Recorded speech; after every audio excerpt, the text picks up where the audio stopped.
شام کی تباہی سے مراد جب شام ایک وقت آیا کہ شام علم کا مرکز تھا، وہاں بڑے بڑے ائمہ گزرے، جہاد ہوتا رہا صحابہ کرام کے دور میں اور تابعین کے دور میں، علم کا مرکز بنا۔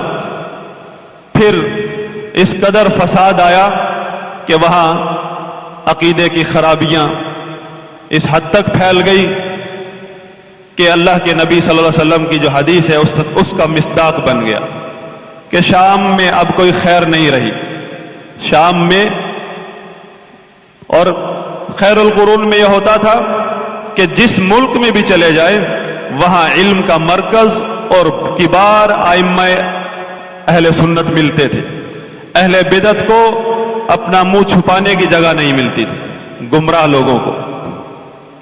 پھر یہ عقیدے کی خرابی اور تباہی، فساد اس قدر عام ہوا، سنت بدعت ہو گئی اور بدعت سنت بن گئی، حتیٰ کہ اب کوئی جگہ بھی اس قابل نہیں رہی کہ کہیں کہ کوفہ علم کا مرکز ہے، بصرہ علم کا مرکز ہے۔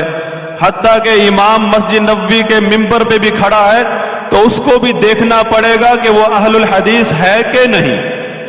اب یہ نہیں چلے گا کہ مسجد نبوی کا امام ہے، شام کا عالم ہے، بصرہ کا عالم ہے، عراق کا عالم ہے، اب یہ نہیں چلے گا۔